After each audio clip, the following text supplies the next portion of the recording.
So what do you do when that game that you love is no longer playable?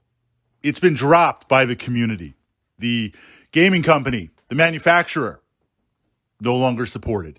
The edition dropped, or it's just become unplayable. The community has exploded. Where do we go from here? That's what I wanted to explore in this vlog, kind of offering some tactics on how to navigate it, because this is a natural cycle of being a wargamer. There's some systems that you play for a long time. There's some systems that are here for a little while and then leave for various reasons, and you had fun. And then there's some systems that are really, really unique and were a lot of fun to play, and it's almost a little bit sad that they've gone away. But have they gone away? Now, within that framework, I want to share with you two systems that I play.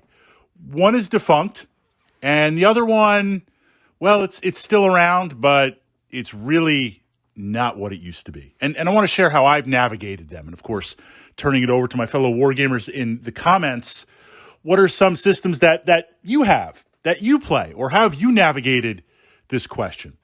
The first would be X-Wing miniatures. What was amazing when X-Wing miniatures first dropped, I had already been a very, very big Wings of Glory enthusiast. On a side note to the channel here, Wings of Glory Tactica, World War I air combat game, pre-painted miniatures, a lot of fun to play, very easy to learn, good tactics. And what I really love about the game, if you're looking for a wargaming system, is it scales and happens real time. So I love big war games. I love to bring in lots and lots of players. But there's kind of a drag to scale, especially if it's a you go, I go system. Wings of Glory is you program all your moves at the same time. So all the players pick a card and figure out what they're going to move. And then everyone reveals and makes those moves. And then after everyone's moved, everyone shoots at the same time. So it's a great way, absolute zero downtime in the game. I framework that because when X-Wing miniatures dropped, I know Star Wars.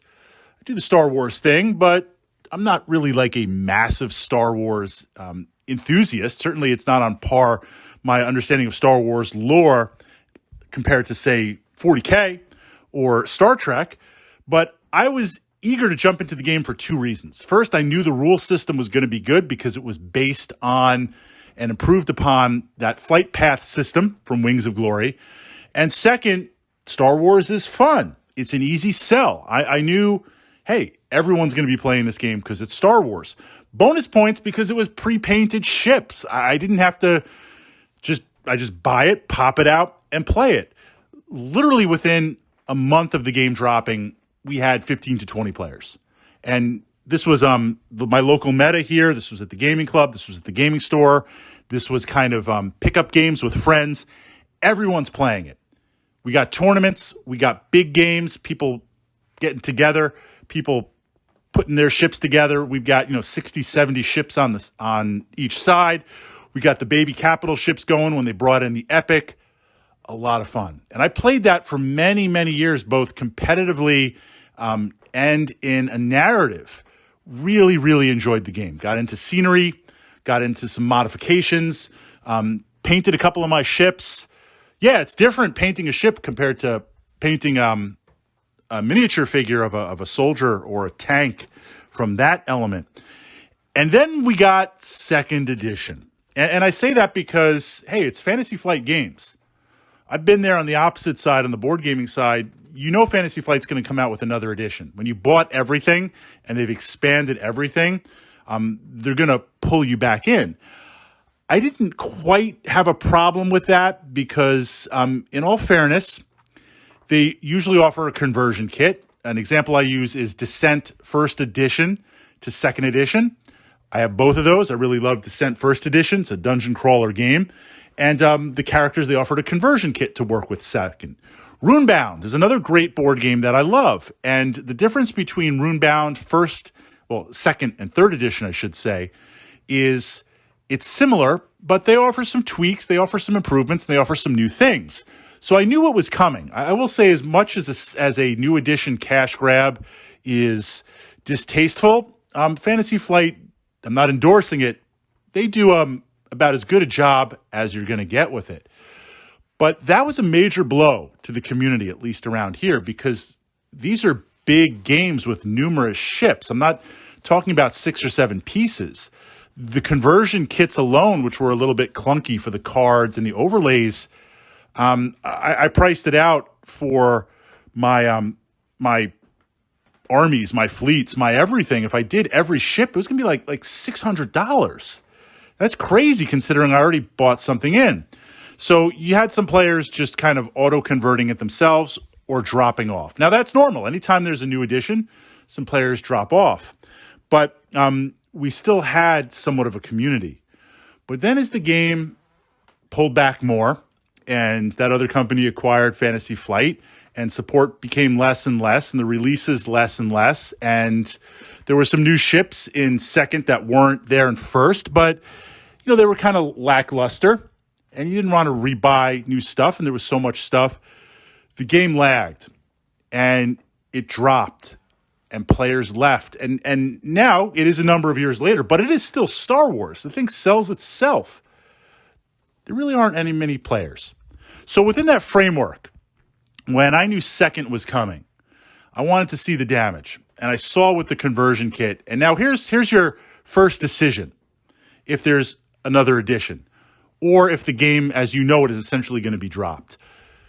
Do you cut and run, or do you continue to play it? Now, I was all in. I've got all the ships. I've got multiples upon multiples of ships. I could put down 20 headhunters. I mean, it's crazy. I got multiple epic ships.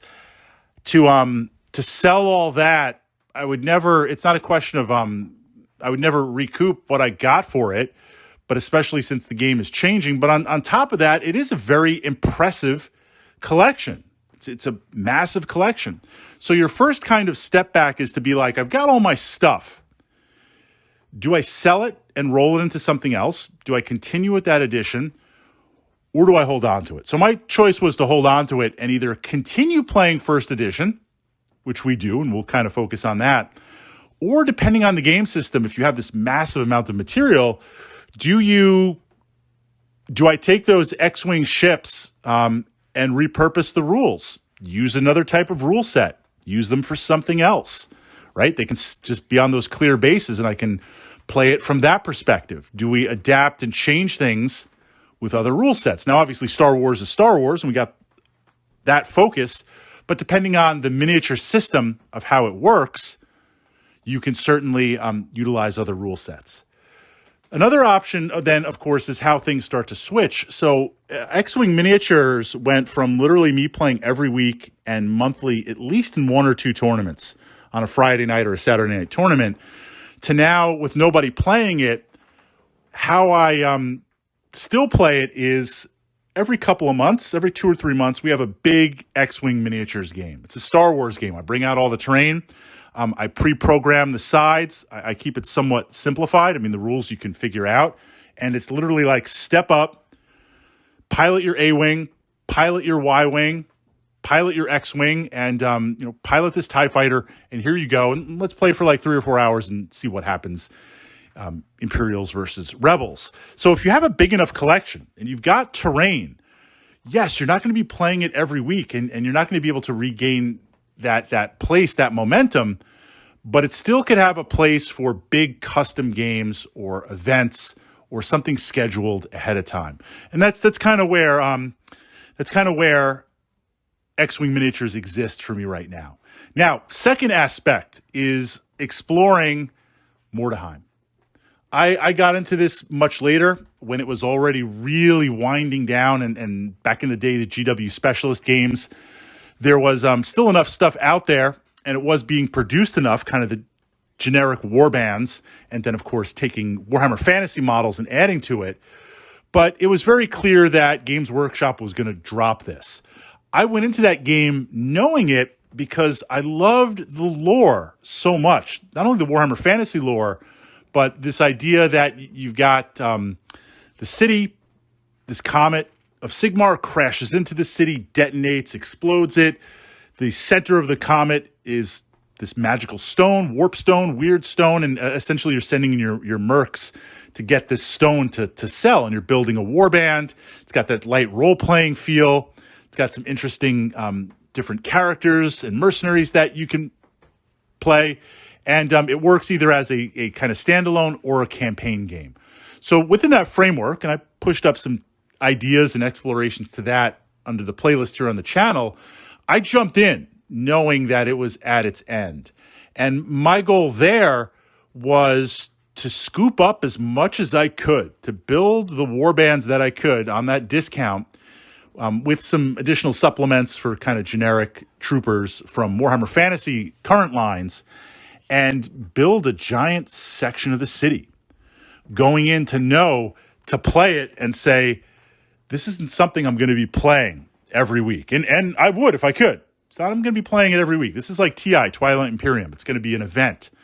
But if I have multiple warbands and I can support multiple warbands, then much like where X-Wing is now, I could go in and say, hey, let's have a Saturday or Sunday playing this game. We'll set it up. So sometimes you go into a system where, maybe you were looking at it, you're interested, or you kind of come in late to it or later in it, and it's winding on the way down. Of course, depending on the system and the cost of acquisition, you could jump into it from that. But you're buying in to a dead system. And certainly the advantage I had there at the tail end, you could still get the warbands on clearance. You could still get the stuff that you needed. If it was a totally dead system, and now that new old stock has been cleared out and I got to go to eBay and I got to go to other places, well, I don't think that's really going to happen from that perspective. But there is this moment in the life cycle of a war game. If it's on the way out, if it's on the way down, do you cut and run or do you wait? And if you wait too long, you can't cut and run because you can't really get rid of all your stuff for I won't say what it's worth or fair market value to parlay into something else. You're then kind of stuck with it. Likewise, if you do get all your stuff and you're holding on to it, you might want to consider picking up all that stuff. At the end of X-Wing Miniatures first edition, I'm picking up I got enough TIE fighters. I don't need more. I'm picking up mad gunboats, whatever it was, Wave 8, Wave 9, Wave 10. The last release went on clearance. I'm picking up mad stuff for $2 or $3 at the store. So I'm going in on that. So sometimes there's that opportunity also. Staying with that dead system and utilizing it in another way, playing with a different rule set, exploring different things, staying with a dead system and keeping that small community to play with, kind of like the guys that are still playing AD&D, of which I'm one of them, or buying all in and leveraging that and turning it into a once in a certain time period, really special and fun event that you can play and you can generate that alpha. You can generate those memories with new players and bring in a lot of people to play a game because you've got tons and tons of stuff for it. So turning it over to my fellow wargaming enthusiasts, if you're an X-Wing Miniatures player, are you still in the game? Did you get out of the game? Are you on hold with the game? And I'd be curious, it doesn't have to necessarily be mainstream wargaming systems. It might even be some of the more obscure wargaming systems. What did you do? How did you play that aspect of it? How did that navigate that? What system did you stick with? What system did you jump ship with?